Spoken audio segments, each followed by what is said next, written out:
Sisyphus was a Greek king who was condemned by Zeus to roll an immense boulder uphill for eternity in the depths of Hades. And in many ways, negotiating big rights deals can often feel like a Sisyphean task. Each time you return to the rights boulder, it's always massive, and the expectation is that you'll push it further and further up that hill. Luckily, my guest this week has always been ready for the challenges given to him by the sporting gods.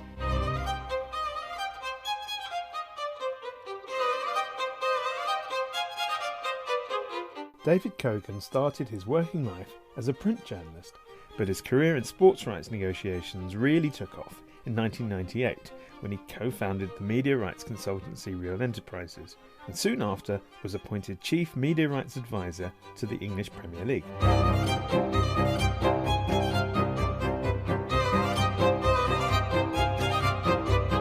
David shares his 17 years' experience of working with the EPL on their TV rights auctions, the role of regulators in sport, striking the right balance between pay TV cash and free TV exposure for sports rights holders, and the growth opportunity presented to the WSL. Enjoy. Hi David, welcome to the pod. Thanks Danny, good to see you. Good to see you too. I always like to start off with a fun question just to get the creative juices flowing. So I thought to myself when I was chatting to you, if you took over as the new chairman of a company, given your long association with the world of football and business and boards and that sort of stuff, which football manager would you choose to run that business? Well, my easy avoid on that one is to say, well, it depends on the business, because if it was something that required direction, force, and massive change leadership, I think Alex Ferguson would be an obvious choice. If it's something that requires a much more kind of cerebral way of viewing the way the business has to work strategically and build it up from the ground up, I think there are a number of other managers who could be said be done who've done that, though I'm not sure how many recent ones have. If you look at the careers of someone like Bill Shankly or Dave Sexton at Liverpool and Chelsea in the 70s, who really had to take their clubs and build them from nothing, and indeed Bill Nicholson at Spurs, they would be much more the model of running a business, and in some ways the sort of dynamism and the short-term energy that other managers bring into today's game. You know, one of the problems about today's game is managers aren't around for very long. In a business, you want to have a chief executive who's actually got longevity. Very good. Okay, well, some very interesting examples and names on that wider list. You started out as a print journalist and then moved to BBC Radio, and I guess at a time when print journalism and BBC Radio were very much in their heyday. Well, yeah, I've had a remarkably lucky career. I started in newspapers, the Daily Star and the Daily Express. I then wrote a book actually on the Labour Party in 1981, which was serialised in the Times, and then did the 40-year sequel of that in 2015. That's a whole other story. And that book was recognised by somebody in BBC Radio, and they hired me onto the Today programme as a producer. So I was on the Today programme in 1981 with Brian Redhead and John Timpson, which some people regard as a golden period. And then the BBC in North America with Alistair Cook, whose Letter from America I produced for 18 months. So, and then BBC Television. So yes, I had a fabulous time as a producer. So that was a grounding in quite a corporate culture. But in 98, you founded a media advisory consultancy, Real Enterprises. What inspired you to set Real up and move into the independent sector? I left the BBC in 88 and went to Reuters when Reuters was a sort of FTSE 25 company, and they made me first managing editor and then managing director of Reuters Television, which was a global business. So I suddenly went from running, most amazing news stories in those days. Remember 88, 89, the fall economies in Eastern Europe, Hillsborough, Tiananmen Square, the release of Mandela in 90, the Yugoslav Civil War. Those were all in my era. But I also was in charge of the business, which was a business that made several £100 million from selling services, the news pictures we shot. And one of our clients was a man called Rupert Murdoch, who set up a thing called Sky News in 89. And Reuters supplied the overseas news bureaus and the domestic news bureaus to Sky, which I ran.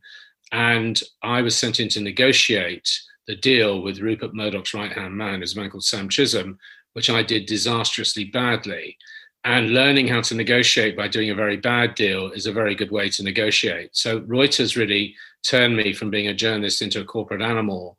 And I learned how to negotiate. And then I learned about money and the value of negotiation with value. And I left Reuters in 96 and set up Real in 98, which was the start of digital. And I know you had Mike Darcey on the other day, and he and I are very much a similar era. Sky went from being not very many channels, sort of 100 or so channels, to suddenly having this huge capacity to put out hundreds of channels. On digital was sorted out. And because I had done deals against Sky, I set up a company which was hired by our clients, the first one of whom was Channel 4, to launch new television channels. And the first channels I worked on were E4, More 4, and Film 4. It's an irony that 20 years later, I'm now on the main board of Channel 4. And I spent a year with my business partner launching those channels, doing commercial work that really nobody else was doing. And then one day, out of the blue, I fell into the mad world of sports rights. And so the English Premier League became a big client. And from 98, you were the Premier League's chief media rights advisor. I guess that was a key relationship from the very beginning. On November the 1st, 1999, the phone rang and this voice said, "Hello, my name's Richard Scudamore. I've just been appointed chief executive of the Premier League." And I'd never heard of him and had never worked in sport. And he asked whether my company, which was then a company of 3 people, would like to pitch to be the media rights advisors to the Premier League. And I laughed and said no. And he said, "No, you should really do it." And we were the 9 o'clock in the morning slot, which obviously meant we weren't going to get it. And because we didn't know anything about sports rights, I mean, nothing, and we were up against every other major consultancy and IMG and lots of others, I wrote a presentation which was called Know Your Enemy. And that presentation wasn't about football. It was about the broadcast market. And my strategy was that we would position Richard as somebody who might be prepared to do deals with people other than Sky. And the new cable companies were really the prime focus of this. And I invented a pay-per-view package in that presentation and a package for 3G, which didn't really exist. The licenses had only been sold 2 or 3 months earlier. And we went in with that presentation, which was so different to everybody else's that Richard sat up and took notice. And in fact, their presentation screen broke the moment we arrived. And because we'd gone in with paper copies, we were able to still do the presentation. And a week and a half later, I got a phone call from Richard saying, "Will you work with me as my primary media rights advisor?" And I said, "Yeah." And he said, "How much would it cost?" And I had no idea. We hadn't even priced it. We never for one moment thought we'd get it. And that started what became a 15-year relationship between me and the Premier League and then many other sports. So what were the challenges in those negotiations at that time? And over the course of the period, how did those challenges evolve? Well, I was very interested to listen to your podcast with Mike Darcey because Mike was directly on the other side of those negotiations for 15 years. And it's interesting because he referred to the one in 2000 as being the most stressful, which was my first and his first. Virtually everything we invented was new. We invented a sales document that we called an invitation to tender, which I nicked from sort of hedge funds and merchant banks. Nobody had used that term in sport before. I didn't want it to say sales document, so we invented this name for it. As I say, we invented this pay-per-view package to invite cable to come in and bid against Sky. We positioned Richard as the chief executive who was new, who wouldn't necessarily do an exclusive deal with Sky in order to wind Sky up. Sounds like that strategy worked rather well, though we didn't know it at the time. And we also ran an auction process for Match of the Day, which hilariously and completely unintendedly led to ITV winning Match of the Day against the BBC, the only time that's happened in the last 60 years, because the BBC, the former Greg Dyke, decided to underbid. However, that was an immensely complex thing for us to do. We had an auction process, which nobody had really done before. And of course, what happened was Sky bought the live packages, were very upset by this idea of the pay-per-view package, which we sold to a cable company called NTL. And 12 hours after NTL bought it, they reneged on buying it. People forget this. We sold it for £250 million. And I was standing in my child's playground the following day when Richard called me to say NTL's board in New York had pulled out. So at that point, we had to take that pay-per-view package and sell it to everybody in the market. It was the only way we could think of selling it, which I'm sure is the only time that's ever happened in a Premier League sale, indeed any sale since. And 2000, it went from, in memory, 600 million to about 1.1 billion. And of that 1.1 billion, only about 100 million was the overseas rights. And of course, one of the big changes that then happened after that was overseas rights built up. And as Mike said in his podcast to you, 2003, Sky pretty much were the only bidder. We'd kind of killed interest off by that point. And at that point, the European Competition Commission stepped in and did us an enormous favour. So that's really interesting because their influence was to ensure that Sky couldn't be the only buyer of those rights.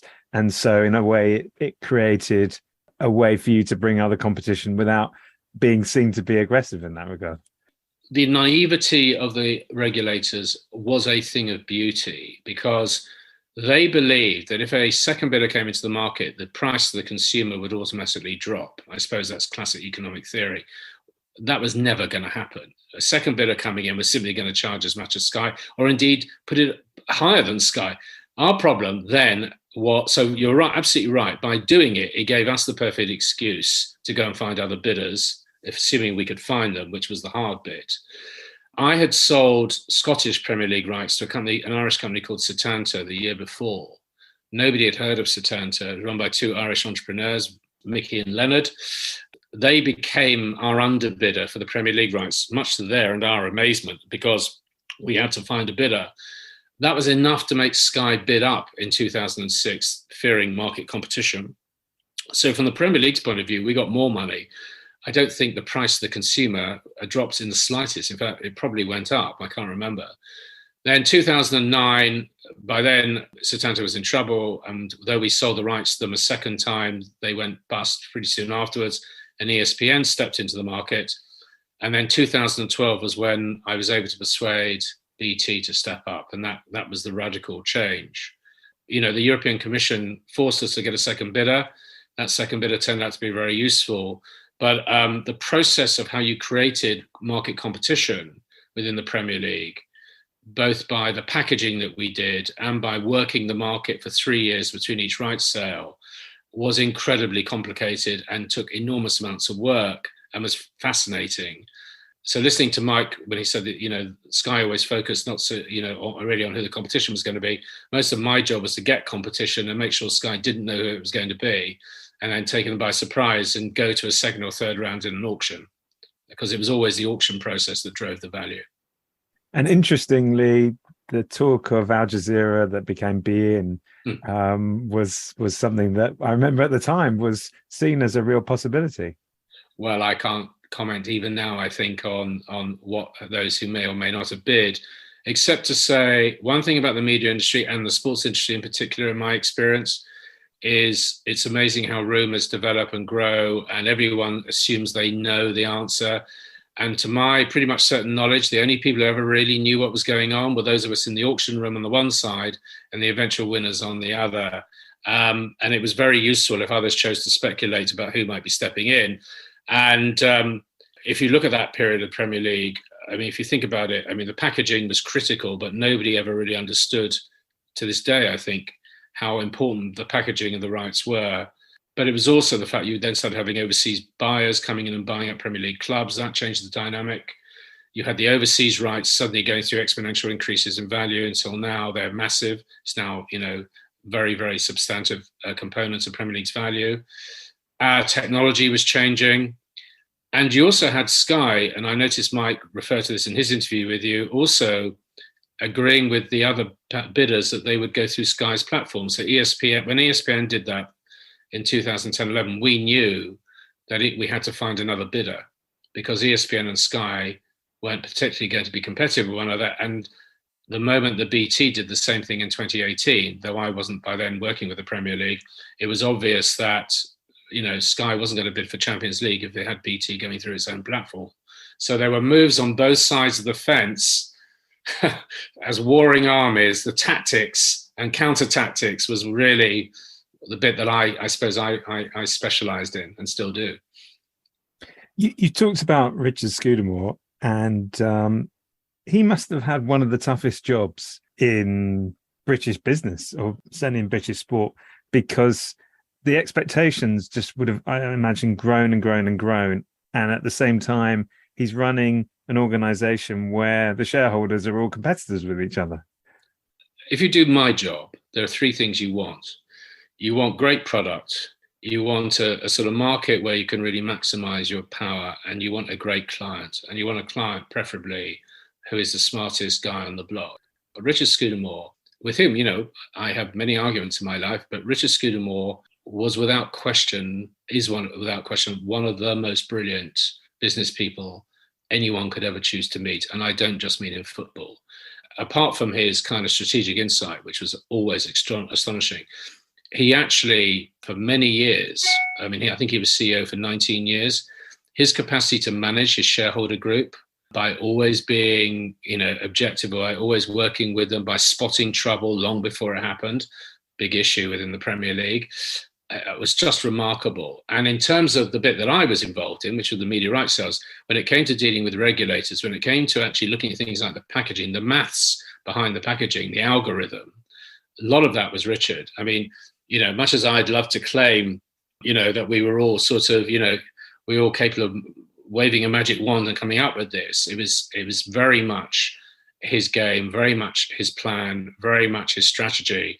I contributed a bit. His legal team contributed a bit. Paul Molnar, who was then quite junior, now runs the Premier League's media rights, contributed a bit. But overall, Richard as a chief executive for 19 years in the most difficult circumstances was colossal. And yes, the pressure was considerable, though I have to say he was always pretty remarkable at handling that pressure, in my experience of it. So I'd like to find something bad to say about him, but unfortunately, I think the proof of the pudding is in the results, which were remarkable. And the nature of the Premier League being so intra-competitive, but in a scenario where the clubs have the jeopardy of relegation, is quite a different setup to some of the other clients that you've worked with, like the NFL, for example, where you have more of the franchise system, and that longer term planning is probably a bit more possible because there's more stability amongst the... And also the NFL could sell its rights for an elongated period of time. The other thing I should have mentioned about the European Competition Commission was his obsession with the Premier League only selling for 3 years. And in many ways, I would argue that the price that the Premier League sold its media rights for would have been substantially higher much, much earlier if we could have sold for 6 or 9 years.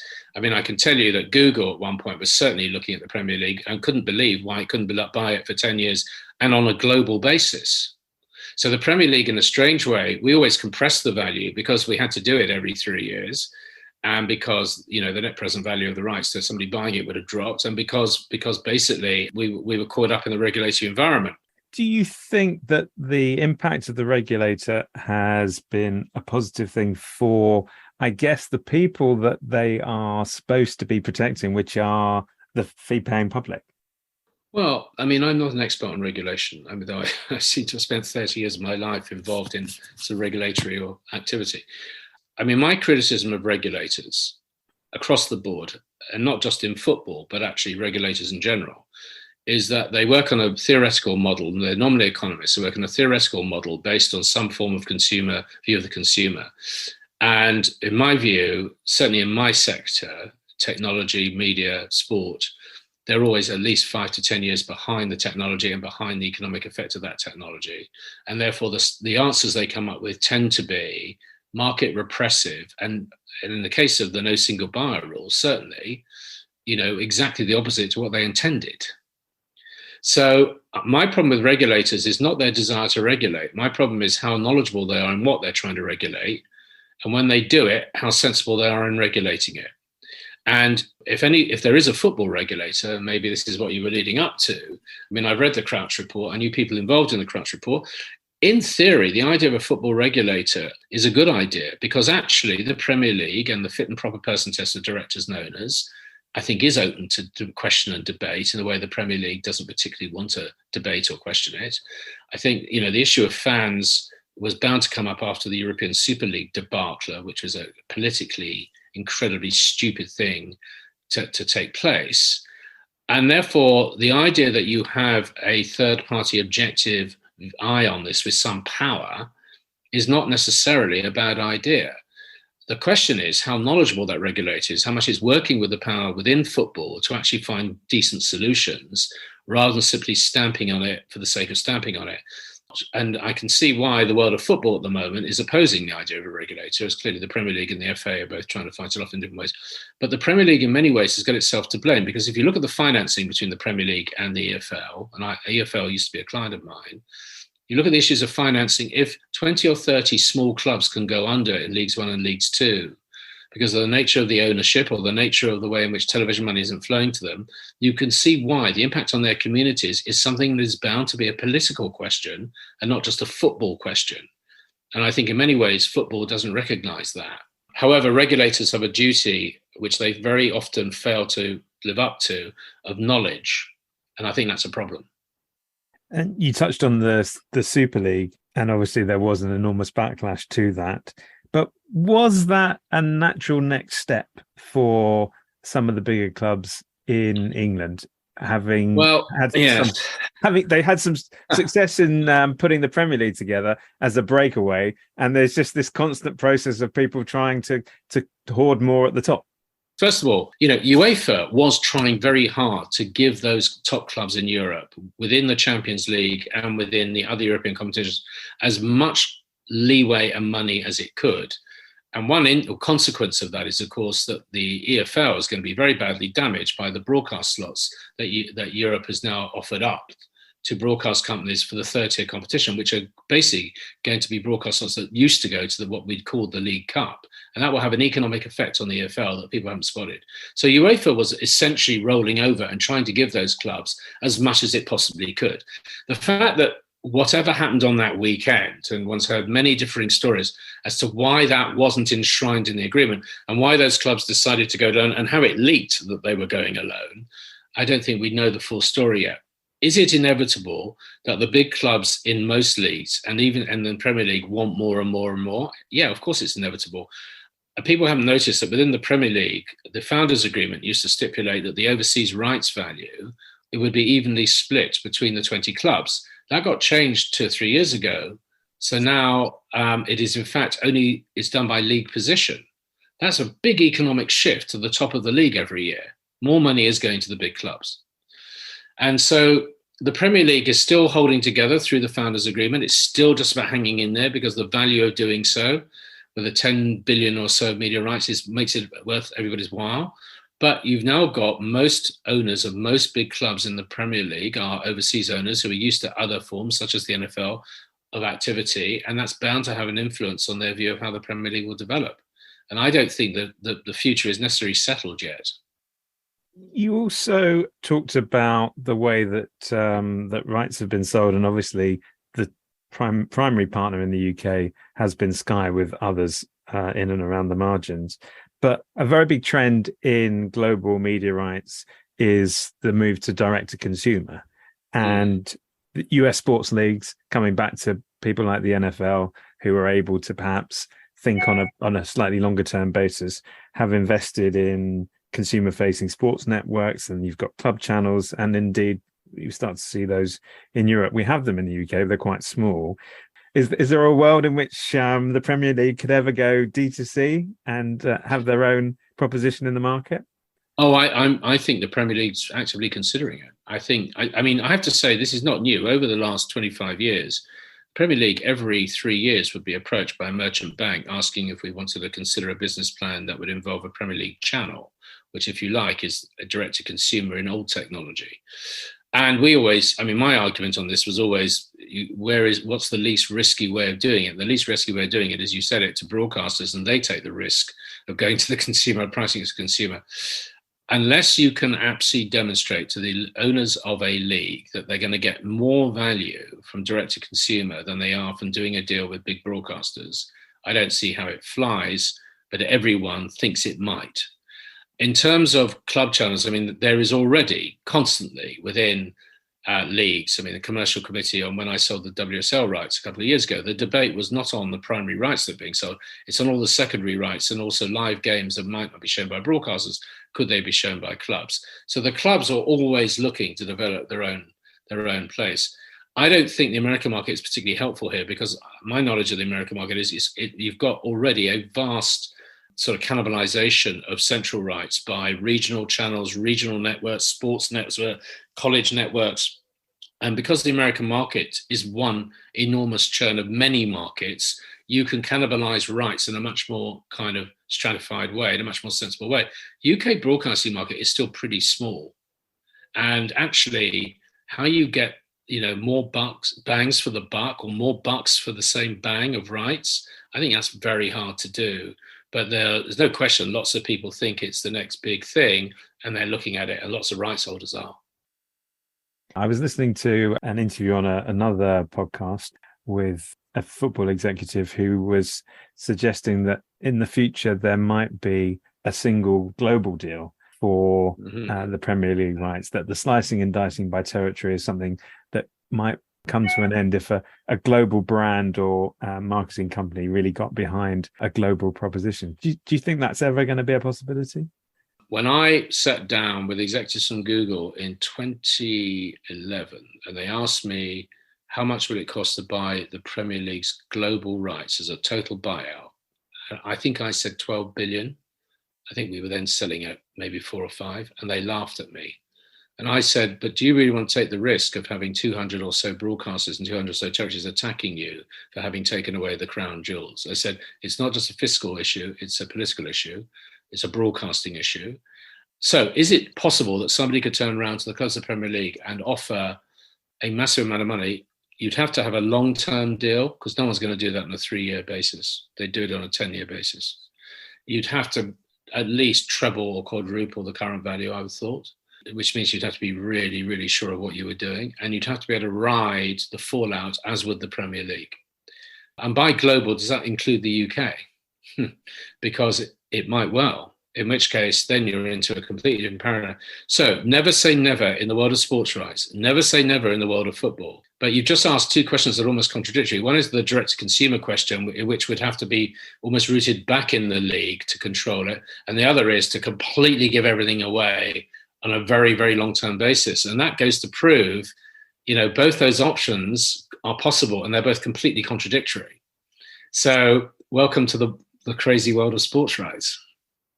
So another client was the IOC, and indeed you're also now on the board of UK free-to-air broadcaster Channel 4, as you mentioned earlier.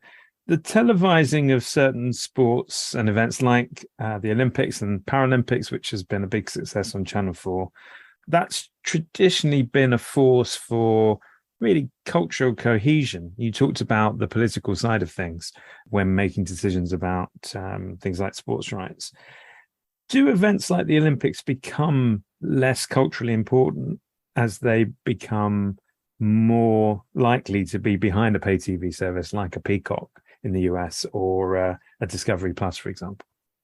Well, it's funny. It's actually a very complicated question because, for 20 years, people like me have had to try and balance between the value of free-to-air with its widespread exposure, and sports have had to judge that, against the value you get from being on a paid broadcaster. And to give you one example, when I saw the Six Nations 5 or 6 years ago, we had a joint bid from the BBC and ITV and a counter bid from Sky, which was substantially higher.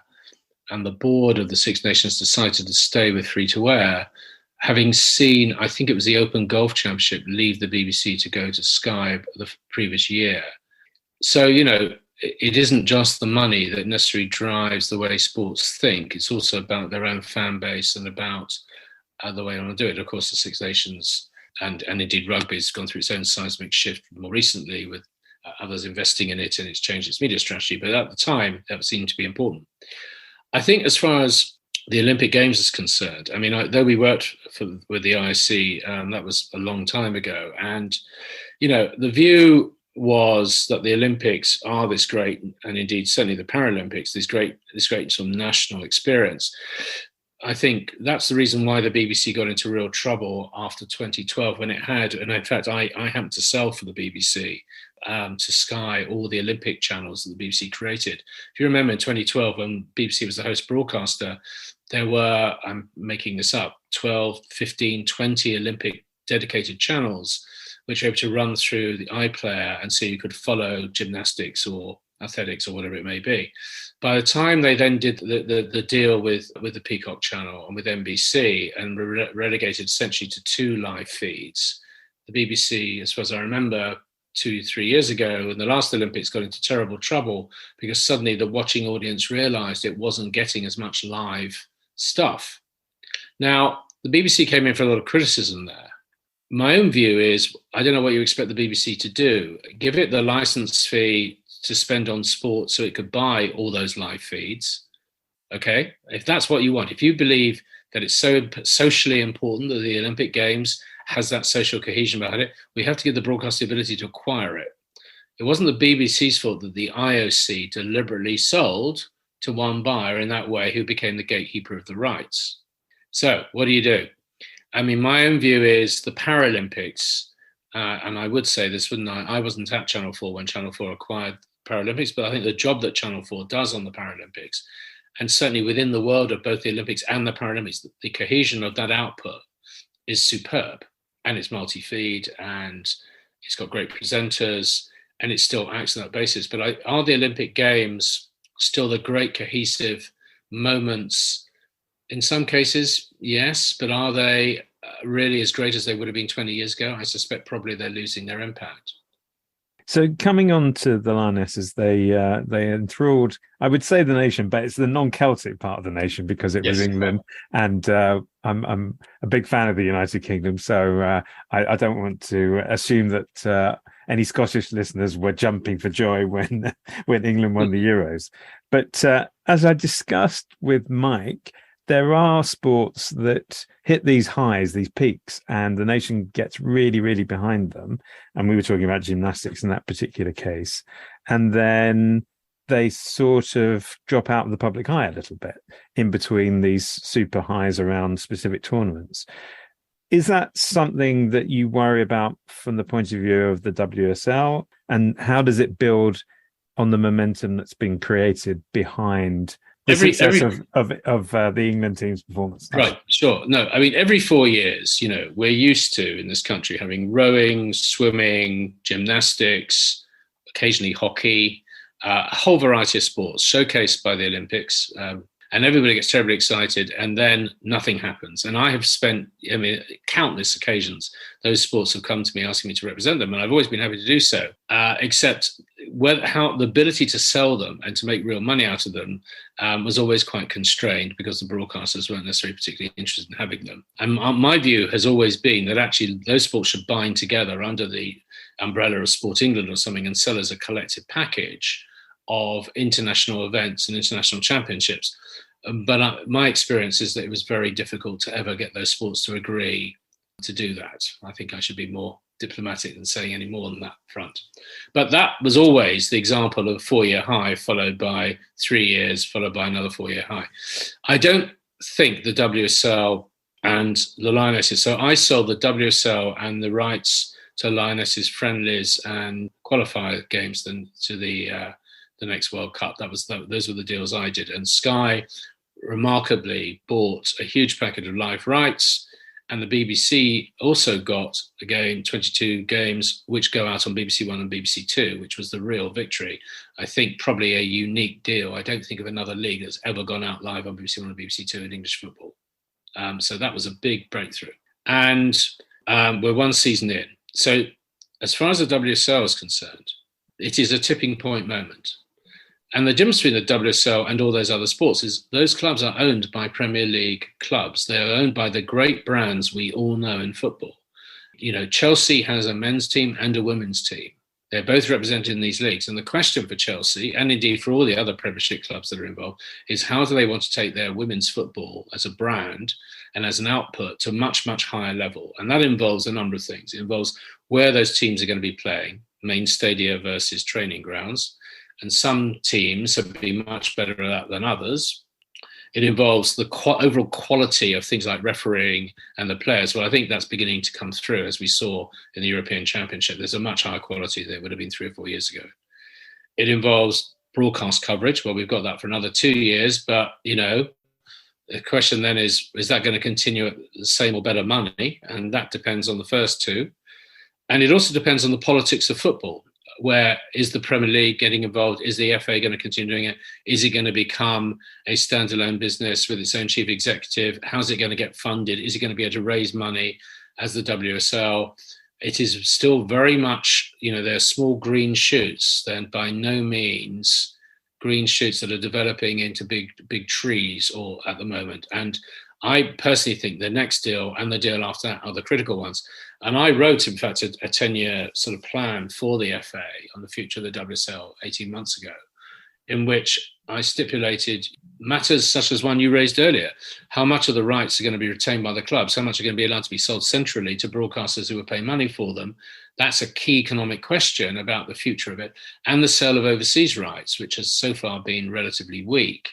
So all of those matters, which were the same as for the Premier League 30 years ago, are there for the WSL. They can all be solved. The question is whether football wants to sell them and whether it sees those rights as being of prime importance or not. And I think actually the debate is still taking place. Do you think the women's game, and specifically the WSL, will end up going down a similar route to the Football League that became the Premier League, in that it moves out of its FA home, if you like, and becomes a separate entity for commercial reasons? And I've even heard discussion that there could be a private equity play, which in a way is a bit like the European Super League concept. So are these options, do you think? I think there's certainly options. I think I come back to my point about the politics of football a moment or two ago. Ultimately, it's the clubs who own the teams who will want to have a very big say in the economic future of the WSL. Now, if the WSL is a standalone business outside the FA, I think a lot of that will come down to how it's financed. Will that involve private equity? Maybe, maybe not. I think the jury is still out. And I think a lot of these discussions are still taking place. In a strange way, the success of the Lionesses, like we saw 2 or 3 weeks ago, in a curious way, makes the challenge to all those players for the future of the WSL much harder. They could have kind of sat back and thought nobody was really noticing what they were doing. Well, now I think that is much more difficult. The attention is on it. Now, will it go the way of rowing and the attention will sort of dissipate? Sorry, rowing. Or will it continue because everybody will be looking at the World Cup next year? I mean, it is slightly unfortunate for the women's game that the World Cup's going to be in Australia and New Zealand. And in fact, we don't know who the UK broadcaster will be yet. They haven't awarded the rights, FIFA. Obviously, the time zone is always problematic. But the pressure is still on about the future of the women's game at league level to find solutions. And it happens to be, in my view, those solutions have to be found pretty quickly. So thankfully, we haven't been in any lockdowns in the recent past, and hopefully they are a thing completely of the past. But it's been one of the elements of the podcast where I ask people for their lockdown media, and specifically in the sports field. My question to you is, if you did find yourself in another lockdown and you could have a tape or a file of your 3 greatest sporting moments, which ones would you choose? The 1970 World Cup final between Italy and Brazil. Because? As I was 13, I remember watching it with my father. It was unbelievably exciting. Something I watched recently, I don't know why I watched it, was the Ali Frazier first match at Madison Square Garden, also I think in 1970 and 1971, which is one of the most extraordinary boxing matches one could ever wish to see, with an extraordinary result. And then for me, so that's football and boxing. And for Mike, but the sport I love most and the sport I always watch is athletics. I mean, it's something I did quite a lot of as I was a sprinter. I'm obsessed by sprinting. I've been lucky enough to see I've been to a number of Olympic Games and watch sprints. So, what do you choose? Do you choose Beijing with Bolt? Do you choose some of the great sporting moments? 1976, Wantarina in Montreal, winning the 400 and 800 meters. Do you choose Bolt again, breaking 200 meters world record repeatedly? So I think probably, just to make it easy, I'll choose the 100 meters final of the Beijing Olympics in 2008, just because that was when Bolt did his big breakthrough. Well, David Kogan, thank you so much for being a guest on the podcast. It's been fascinating. And we'll look out for more nuggets in the future, and spanning both sport and other areas. It's been a pleasure, Dan. Thank you very much for having me.